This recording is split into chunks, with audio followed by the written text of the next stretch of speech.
Saudi Arabia जो area के हिसाब से दुनिया का 13वां बड़ा मुल्क है, वहाँ आपको चारों तरफ रेत के बड़े बड़े पहाड़ और रेतीले मैदान देखने को मिलेंगे, जिसकी वजह से यहाँ के शहरों में रेतीले तूफान आते रहते हैं, जो मुल्क की एक बड़ी प्रॉब्लम है। लेकिन हम इस बात को भी नहीं भूल सकते हैं कि सऊदी अरबिया आज के समय में दुनिया की सबसे रिचेस्ट कंट्रीज में से एक है। इस कंट्री में बड़ी बड़ी और ऊंची इमारतें हैं जो इस देश को एक अलग ही पहचान देती है। आज के टाइम में आप सऊदी अरब के मैप को जूम करके देखेंगे तो आपको बंजर रेगिस्तान के बीच में हजारों हरे भरे सर्कल्स दिखाई देंगे। चलिए जानते हैं आखिर क्यों है ये सर्कल्स और इनसे फार्मिंग कैसे की जाती है। अगर वीडियो देखने में मजा आ रहा है तो टेक इन्फो को सब्सक्राइब करके नोटिफिकेशन भी ऑन कर लें। सऊदी अरबिया के पास जमीन तो बहुत बड़ा है, लेकिन वो जमीन खेती करने के लायक नहीं है, यानी वो जमीन बंजर और रेतीली है। सऊदी अरब का 95% एरिया बंजर रेगिस्तानी इलाका है, जिस पर खेती करने के बारे में सोचा भी नहीं जा सकता,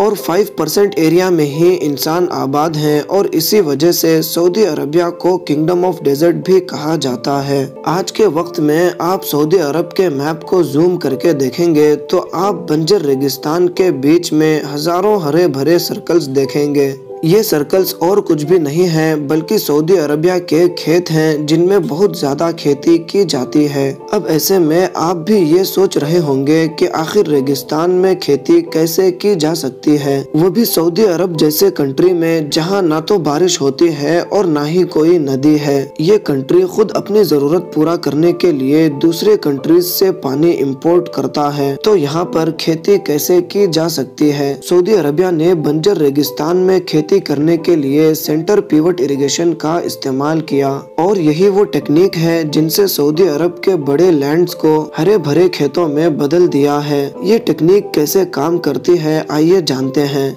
इस इरिगेशन सिस्टम को सही तरीके से इस्तेमाल करने के लिए खेतों का शेप सर्कुलर होना जरूरी है, इसलिए ज्यादातर Saudi Arabian farms circular shapes में ही हैं। ये जो आप ग्रीन फार्म्स देख रहे हैं, ये कोई छोटे मोटे फार्म नहीं, बल्कि इनमें एक फार्म अप्रॉक्स 100 एकड़ जितना बड़ा होता है, और इन बड़े फार्म्स को पानी देने के लिए सेंटर पिवट इरिगेशन मेथड का इस्तेमाल किया जाता है। इसमें स्पेशली स्प्रिंकलर्स के जरिए फार्म्स को सफिशिएंट पानी दिया जाता है। इसके बीच में एक बड़ा पाइप लगा होता है जिसको फील्ड के सेंटर में रखा जाता है, और इसके मोटर को स्टार्ट किया जाता है, जो व्हील्स के जरिए पूरे फार्म में एक बराबर स्प्रे कर देते हैं, जिससे बहुत ही कम पानी में क्रॉप्स को कल्टीवेट किया जा सकता है। 90% तक पानी की बचत होती है, और इतना ज्यादा वाटर हार्वेस्ट करना सऊदी अरबिया के लिए बड़ी कामयाबी है, और इससे सऊदी अरब में जो बड़े रेगिस्तान हैं वो अब कुछ ही वक्त में हरे भरे एरियाज में बदल जाएंगे। सऊदी अरबिया अब तक 39,000 स्क्वायर किलोमीटर के एरिया में ऐसी फार्मिंग को फैला चुका है।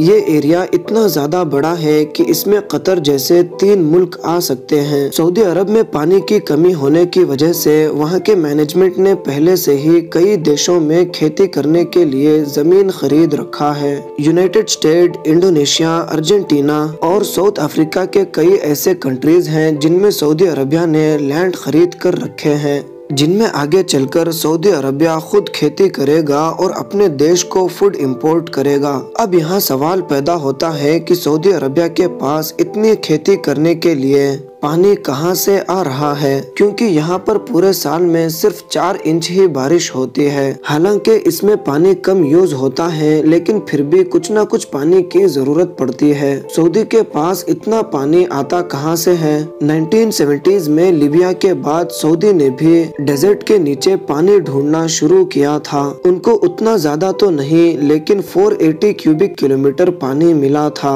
1970s से लेकर आज तक जितनी भी फार्मिंग हुई है, उसके लिए इन अंडरग्राउंड वेल से 21 क्यूबिक किलोमीटर पानी निकाला जा चुका है। सिर्फ ये अंडरग्राउंड एक्वीफर ही नहीं है जिसपे सऊदी अरब की डिपेंडेंस हो। डिसैलिनेशन के जरिए पानी बनाने वाला सबसे बड़ा मुल्क भी सऊदी अरबिया ही है। डिसैलिनेशन के लिए बहुत एनर्जी चाहिए जो फिलहाल फ्यूल और न्यूक्लियर एनर्जी से मिल रही है, और अंडरग्राउंड पानी लिमिटेड है जो कि 50 सालों में खत्म हो जाएगा। इसी प्रॉब्लम के सोल्यूशन के लिए सऊदी अरब अपने वेस्ट कोस्ट में एक नया एक्सपेरिमेंट कर रहा है। रेड सी के पहाड़ों में एवरी ईयर बारिश तो पड़ती है, लेकिन ये पानी बहकर रेड सी पर चली जाती है। यहाँ पर अल बैदा प्रोजेक्ट के नाम से एक नया एक्सपेरिमेंट किया जा रहा है। एक ऐसा सिस्टम बनाया गया है जो पहाड़ों को ब्राउन से ग्रीन में बदल रहा है, और वो भी फ्लैश फ्लड के जरिए। ये फ्लैश फ्लड्स सऊदी के वेस्ट में 2-3 सालों में एक बार आते हैं। अल बैदा प्रोजेक्ट की टीम ने एक्सपर्ट्स के साथ मिलकर इस पानी को पहाड़ों में ही ट्रैप किया। पहाड़ों के पानी को टेरेसेस और डैम्स बनाकर रोका गया